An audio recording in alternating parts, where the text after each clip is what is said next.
Normally आप सबको मेरे पास जो भी नॉलेज है वो शेयर करूंगी। अभी जीसीएस हॉस्पिटल में मैं इंटर्नशिप कर रही हूँ और आगे डर्मेटोलॉजी स्किन में मेरा पीएचडी करने जाने वाली हूँ। तो सबसे पहले थैंक यू सर। सबसे पहले अगर पानी की बात करें तो पानी का 2 इम्पोर्टेंट फंक्शन हमारे बॉडी में है। एक तो हमारी बॉडी का जो टेम्परेचर है वो पानी मेंटेन करता है और हमारे बॉडी में एसिड बेस बैलेंस रखता है, राइट। अभी एसिड बेस कैसे बैलेंस होगा? हमारे बॉडी के इलेक्ट्रोलाइट्स से। इलेक्ट्रोलाइट्स हम अगर सादी भाषा में बताएं ना तो वो सोडियम पोटेशियम होता है। अगर आप हल्का सा बीमार पड़ो और डॉक्टर के पास जाओ तो वो बॉटल चढ़ाते हैं ना हमको, तो वो सलाइन होता है, नॉर्मल सलाइन, जिसमें ये इलेक्ट्रोलाइट होते हैं। जैसे ही ये electrolyte disturbance, acid base disturbance हमारी बॉडी में होता है तो छोटी से छोटी बीमारी से बड़ी बीमारी तक आने की शक्यता है। अभी सोडियम पोटेशियम का जो मेन कैरियर है ना वो है पानी। पानी है वो सोडियम पोटेशियम को उसके सेल तक पहुंचाता है, राइट। तो ये पानी की इंपॉर्टेंस हो गई। और अगर हम एसिड बेस बैलेंस की बात करें तो वो सीधा डायरेक्टली कनेक्टेड है हमारी बॉडी की पीएच के साथ। हम सबको हमारी पीएच की प्रॉपर्टी तो पता ही होगी, राइट। जो हमारा डिवाइस अल्कलाइज्ड आयोनाइज्ड वाटर देता है, जो दुनिया के किसी भी डिवाइस में अभी प्रोड्यूस करने की क्षमता नहीं है, राइट। तो अभी हमारे बॉडी की नॉर्मल पीएच होती है 7.8 तक, 7.4 से 7.8 तक। तो वो स्लाइटली अल्कलाइन साइड होती है। 7 न्यूट्रल होता है, हमारे बॉडी की पीएच स्लाइटली अल्कलाइन होती है। अभी एक अमेजिंग बात ये है कि हमारे बॉडी के जो अलग अलग ऑर्गन्स है ना उसकी पीएच भी डिफरेंट है। जैसे हम हार्ट की बात करें तो हार्ट की पीएच 7.4 है, ब्रेन की 7.1 है, स्किन की पीएच 6 है, हमारे बोन्स की पीएच 7.4 है। तो ऐसे करते करते एवरेज हमारी बॉडी 7.8 तक पीएच मेंटेन करती है। अभी क्या होता है, हार्ट का एग्जांपल अगर हम ले तो 7.4 उसका पीएच होता है। जैसे जैसे उसकी एसिडिटी, उसके आजू बाजू की एसिडिटी बढ़ती जाती है तो वो पीएच लो होने की वजह से, एसिडिक होने की वजह से सबसे पहला रिएक्शन जो हमारी बॉडी में दिखता है वो है हमारा ब्लड प्रेशर लो होता है। आप सबको अगर एक बात पता ना हो तो मैं बता दूं, अगर ब्लड प्रेशर हाई होता है ना तो वो हम मेडिसिन से अचीव कर सकते हैं नॉर्मल। लेकिन आपका ब्लड प्रेशर अगर डाउन गया तो it is very important, very serious to convert it into normal blood pressure.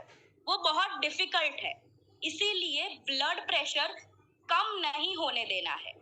अगर आपकी बॉडी की पीएच एसिडिक होने लगी, अगर आपका बीपी एसिडिक होने लगा तो फिर वो तो लो होता जाएगा, जो हमारे लिए प्रॉब्लम है।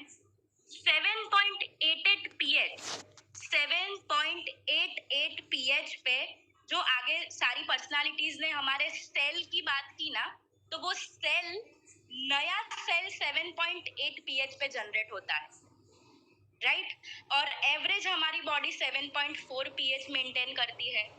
जैसे जैसे बॉडी की एसिडिटी बढ़ती है 7.8 से अगर आप डाउन में जाओ तो 7.2 तक, 7.2 तब हमारा पीएच जब रुकता है तो हमें थकान महसूस होने लगती है, कुछ काम करने का मन नहीं होता है। और अगर 7.2 से हमारी बॉडी की पीएच 7.1 गई, 0.1 का डिफरेंस भी हमारे बॉडी में 10 गुना ज्यादा असर दिखाता है। तो 7.1 अगर गई तो हमारी बॉडी में कोई भी डिसीज आने की संभावना बढ़ जाती। अगर इस स्टेज के बाद भी आपने आपकी बॉडी को अगर निगलेक्ट किया तो एसिडिटी बढ़ते जाएगी और पूरे सेल्स को मारने लगेगी। 6.49, 6.5 पीएच पर हमारे सेल की डेथ होना शुरू होता है, मतलब जो हम नेक्रोसिस बोलते हैं, कैंसरियस सेल बनना चालू होता है। इसीलिए ये अभी हम सबको ऐसा लगता होगा कि आपने बोला कि 7.8 पीएच है हमारी बॉडी की, तो हम 9.5 पानी क्यों पीते हैं?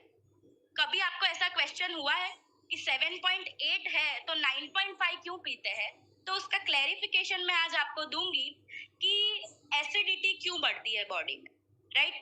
तो सबसे पहला तो पॉल्यूशन में जो sulphur oxide, ozone layer, nitrogen oxide, carbon monoxide, ये सारे गैसेस हमारे बॉडी में जाके एसिडिटी करते हैं, क्योंकि वो खुद एसिडिक नेचर के हैं। ऊपर से जो लोग पेस्टिसाइड वाला खाना खाते हैं, अभी भी फास्ट फूड खाते हैं, वो लोगों की बॉडी में एसिडिटी बढ़ती जाती है।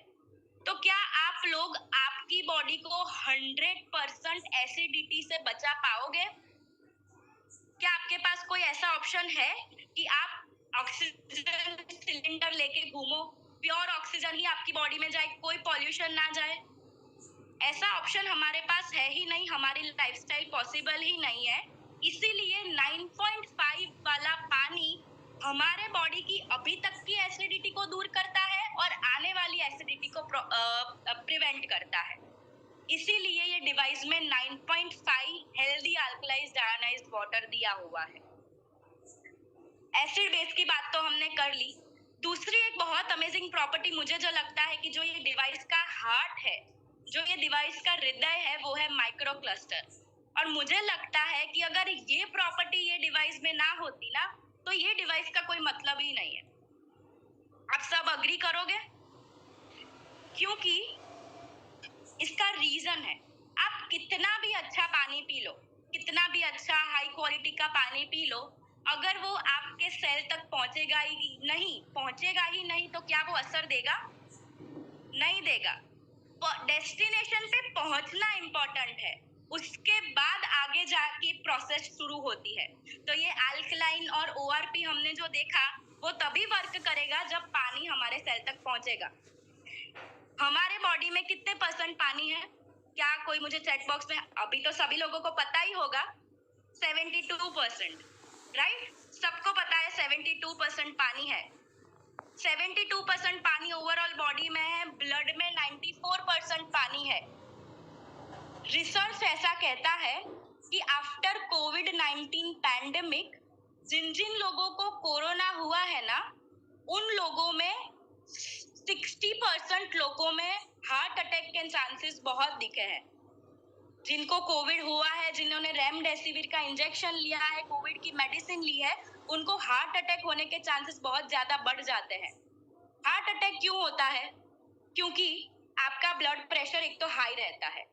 ब्लड प्रेशर हाई रहता है आपका, अगर आपका ब्लड साइज में मोटा है, मतलब हैवी है, तो भी वो क्लॉट वेन और आर्टरी में जाके क्लॉट फॉर्म करता है, जिसकी वजह से वहां पे ब्लड पास नहीं हो पाता और आगे जाके ब्लड का शॉर्टेज होता है, इसी वजह से हार्ट अटैक आता है। अभी 94% ब्लड अगर ये माइक्रो क्लस्टर प्रॉपर्टी से बना होगा, माइक्रो क्लस्टर प्रॉपर्टी वाले पानी से जनरेट होगा, तो क्या आपको लगता है कि वो कहीं पे जाके रुकेगा? ऑफ कोर्स नहीं रुकेगा, वो सर्कुलेटिंग मूवमेंट में ही रहेगा, और जहां जहां पे भी हमें ब्लड की जरूरत रहेगी, थैंक यू, वहां पे हमारा ब्लड पहुंच जाएगा। सेम टू सेम ऑक्सीजन भी काम करता है। ऑक्सीजन हाइड्रोजन और ऑक्सीजन से पानी बनता है, ऑक्सीजन मॉलिक्यूल सभी सेल तक पहुंचाता है, राइट। तो ये दोनों जो प्रॉपर्टी है वो बहुत इंपॉर्टेंट प्रॉपर्टी है। और लास्ट बात, मैं अपने रिसर्च की एक बात आपसे शेयर करने जाने वाली हूँ। मैं आपको बता दूं कि मेरे अंडर में 2 क्लिनिकल स्किन ट्रायल्स हो चुके हैं अहमदाबाद में जीसीएस हॉस्पिटल में, और वो वेल नोन अमेरिकन जर्नल में पब्लिश हुए हैं। तो उसका एक एग्जांपल मैं, वो शायद से मई 21 में चालू हुआ था और तभी हमने डिवाइस लिया था। अभी जब ट्रायल चालू हुआ तो उसमें हम, आप सबको पता होगा, जो रिंग वॉर्म होता है ना, रिंग वॉर्म फंगल इन्फेक्शन होता है, उस पर हमारा ट्रायल था। 2 अलग अलग दवा कंपेयर करनी थी। अभी उससे थोड़ा हटके मैंने 12 से 15 पेशेंट को 2.5 pH का स्प्रे दिया था और उनको बोला था, उनको समझाया था कि हर दिन में रोज 3 से 4 बार आपको ये स्प्रे करना है और 15 दिन के बाद फॉलोअप पे आना है, राइट। 15 दिन पे जब वो लोग फॉलोअप पे आए ना, तो आई वॉज लिटरली शॉक्ड। जो रिंग वॉर्म का ट्रीटमेंट होता है वो महीना तो बिल्कुल चलता है, लेकिन 15 दिन में उनके रिंग वॉर्म का नामो निशान नहीं था। तभी मुझे लगा कि यार ये 2.5 इज जस्ट अमेजिंग। मतलब स्किन के लिए बैक्टीरिया, वायरस, फंगस किसी में भी ये पानी वर्क करता है एंड करता ही है, क्योंकि जो हमारे बैक्टीरिया वायरस होते हैं सभी 6 to 8 pH के बीच में ग्रो करते हैं, 5 to 6.5 के बीच में। जैसे ही आप उस पर 2.5 का स्प्रे करोगे उसका सेल ही डेथ हो जाएगा, तो कोई भी बैक्टीरियल वायरल इन्फेक्शन उस पर होने के चांसेस ही नहीं है। So I just insist you all के इस पर कोई भी क्वेश्चन करे बिना just have faith on this device. इससे ज्यादा टेक्नोलॉजी ना पहले कभी आई है और ना कहीं आएगी। थैंक यू सो मच मुझे सुनने के लिए, और thank you so much all the leaders.